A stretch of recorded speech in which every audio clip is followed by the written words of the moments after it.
How can a normal everyday person be convinced to give a scammer all of their life savings just because they've been promised overnight riches? How could a normal everyday person be convinced to kill someone else when they've got no previous criminal record? That level of compliance is exactly what we're going to be covering in today's video. If you're new to the channel, welcome. My name is Rob. On this channel, we break down the various different persuasion and influencing tactics that influencers and companies use to get you to buy and also to get you to like and follow them. I've got a pretty good eye for it because I help businesses increase their sales using ethical persuasion. And one of the most powerful bits of persuasion is something called authority bias. And that is basically when people trust someone just because they seem important. And this can be used for good or bad. You see it all the time with the online gurus who are flashing their wealth constantly in an attempt to appear credible. Some are real, some aren't. But how far can authority really push people? Well, let me show you an experiment that took place which used authority and it persuaded people in the study, perfectly innocent, reasonable people, to kill someone else. Let's take a look. So imagine this, you're this person here. You're a volunteer for a psychology experiment. You're told it's about learning. You're the teacher and another person, the learner, is a separate person in a separate room here. Now your job as the teacher is to basically punish this person for a wrong answer every single time they answer a question wrong. So you ask them questions. When they get the question wrong, you give them punishment. And that is in the form of electric shocks. And this right here is the electric shock machine. And the electric shocks start off very moderate level, only 15 volts. And at each wrong answer, you increase the voltage. And we go from slight shock to moderate shock to strong shock to very strong shock to intense shock. And this goes all the way up to 450 volts. Just for context here, around about 300 volts will actually kill a person. Now, what they actually don't tell you here is these two people here are actors. So this person here is basically being told to get answers wrong. And when this happens, this experimenter here is going to encourage you to increase the electric shocks to this person. And they're going to let out a fake shout of pain each time. The experiment really wasn't about memory. The experiment was about compliance and obedience. How far up the volt scale would the person actually go in punishing the actor that they didn't know was an actor when simply asked by the experimenter in the background? So you remember the volts were 0 to 450 and they went up at each little increment there every time a person got their answer wrong. The scientists actually predicted that 0% of people will go above 300 volts because 300 volts is basically a fatal level. And that actor who's receiving the volt would let out increasingly intense screams every single time they were shocked. So they predicted no one would actually go above the 300 volts. Let's actually watch some of the experiment. Separated by a screen, the teacher would ask the learner questions in a word game and administer an electric shock when the answer was incorrect. He was told to increase the voltage with each wrong answer. Cloud, horse, rock, house. Answer. Wrong. 150 volts. Answer. Horse. Oh. Experiment. That's all. Get me out of here. Get me out of here. Continue, please. Go right on. I refuse to go on. Let me out. The experiment requires you continue, teacher. Please continue. Participants didn't know that the learner was really an actor and the so-called shocks harmless. You're gonna get a shock. 180 volts. I can't stand the pain. Let me out of here. Can't stand it. I'm not gonna kill that man, there.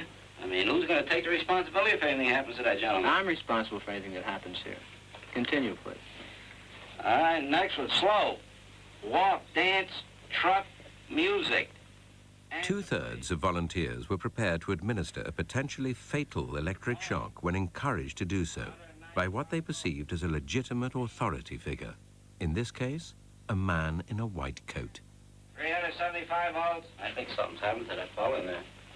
I don't get no answer. He was hollering for less voltage. Can't you check in and see if he's all right, please? Pilgrim's findings horrified America. They showed that decent American citizens were as capable of committing acts against their conscience as the Germans had been under the Nazis. Fascinating stuff, right? Not only did 100% of the participants go over the 300 volts, but actually 65% of them went all the way to 450 volts in administering electric shocks. And the actor, the person who was receiving the shocks, was actually instructed to become unresponsive a little while before that. So you saw in that video there when they were getting 150 volts, 180 volts, they were like, ow, that really hurts. And then after a while, they went completely silent, indicating that they potentially died. Yet 65% of people continued administering the electric shocks. So this study has had a few different readings, and there's more to it than I'm giving you in today's video, but basically it demonstrated that in the presence of an authority figure, and in this case it was a guy in a white lab coat who was the experimenter, most humans would comply with whatever request they're making, even when they thought it was doing harm to another human being. So why is this important to you? It's important because this is one of the main persuasive things that gets used in marketing, the power of authority. And it's used by various different influencers that you follow when they turn up in their Lamborghini, when they show you their big house, when they tell you exactly how much they've made. And if we think back to that experiment there, the participants didn't expect to carry on administering those electric shocks. They weren't really in control at that point. The experimenters certainly didn't expect for participants to basically administer those electric shocks, particularly at a lethal level either. So what does that show you? It shows you that even if you think you aren't being affected by that type of psychology, it is actually effective, and it probably does make you like people more, and it probably does make you buy people's courses more. Now, like I say, authority is just a persuasive tool. And when you look at persuasive tools, they're neither good nor bad.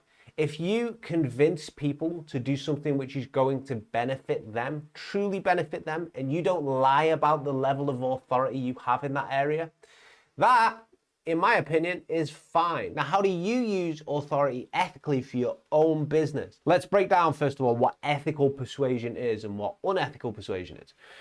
Basically, this is a simple framework I like to use. If you are convincing people to do something which is going to be a good outcome for them, that is an ethical use of persuasion. And your doctor might do this. Your doctor might encourage you to go to the gym more. Your doctor might encourage you to, eat your greens more or whatever, or your personal trainer or whatever. That is a good use of persuasion. And you're probably going to listen to them because they are your PT or because they are your doctor. Both are authority figures. If you convince someone to do something which is going to end in a bad outcome for them. So for instance, let's say, there is a guru out there who shows you all the Lamborghinis, all the beautiful houses he's got, has convinced you. He has many, many companies that have all made hundreds and hundreds of millions, right? And then he says to you, do you want to invest in this new company, right? And then you give him money as an investment and he runs off with that money. That is a negative use of persuasion. And it's really as simple as that. I know that sounds like a simple example, but I do actually get questions like, well, how do you do this ethically? If it ends in a good outcome for them or a bad outcome, that's pretty much the difference and how you get there as well. Also, in that example about the guru, if all that stuff was made up and they've just convinced you of all these little authority triggers, and then they've got you to do something, negative as well, hand over all your life savings because you assume it's going to work because you view them as an authority figure, bad stuff. So let's go back to the question, how can you create your own authority? And I'll just tell you a quick story. When I started to react to the various different gurus out there and was breaking down all the persuasive tactics that they were doing, some people who followed those people who were like big fans of them started to ask the question, who the you, which was a key indicator that they actually just saw me as some random person on the internet breaking down the persuasion tactics. Even though I was going into quite a lot of the behavioral science behind it, they still couldn't quite see that. So what I started to do in some of my videos, and you'll have seen this, I've generated millions and millions of dollars for various different companies. And it's absolutely true, but there's also an important insight in what I'm doing there. Numbers like that are powerful, not just because what they mean, but how they are also perceived. So authority is often about framing, and even though I've worked for companies where adding a significant amount of money on isn't actually that challenging for them, it's still an attention grabbing number, it's still true, and it still gives me credibility and silences the people who think I don't know what I'm talking about when it comes to persuasion. As soon as people flip over and they're like, oh, actually this person knows what they're talking about, then they'll start listening to you more, right? And they realize that the advice you offer is actually good. So how can you do the same? Number one, you can leverage proof over promises. We live in a world of fake gurus. I'm pretty sure 98% of the business gurus out there will eventually get kind of exposed for not being the person who they say they are, or over-promising or something like that. So you can leverage proof over promises, right? If you look at Andrew Huberman, he talks about complicated scientific things. If you look at Derek from More Plates, More Dates, he talks about steroids and how you go about adjusting your hormones and all this nutrient stuff that he wouldn't know if he wasn't an authority.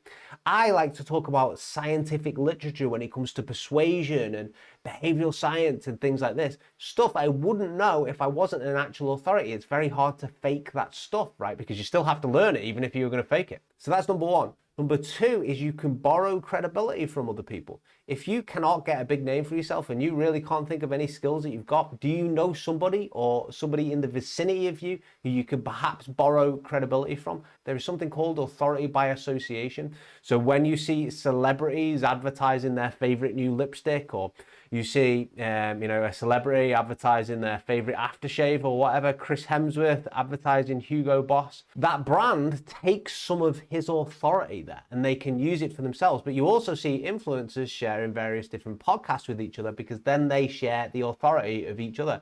And a group of people who respect one of those people who's doing the podcast or the interview will then respect the other person. Or if they do a webinar together, the authority gets transferred. And the third way, and this way I really like, is to actually just demonstrate your expertise through posting, through videos like that. Do you have a niche area of knowledge or certain accomplishments which you can say, which are real and credible, that will actually get you authority? You don't have to be the best in the world at this. You just have to be the person who helps other people understand. And the more you do that, the more people will see you as an expert. At the end of the day, real authority isn't about flexing. It's about actually showing up, providing value, and doing it consistently, right? And engaging with people. I've only got referred to various different companies because they see me as some sort of authority, right? And they see me because I've provided consistent value over time. So I really hope you enjoyed this video. Please leave me a comment below. If you want me to try and help you find your own authority in whatever space you're in, your own like kind of competitive advantage, and the own way that you can present yourself as an expert, feel free to just leave me a comment underneath this video. Or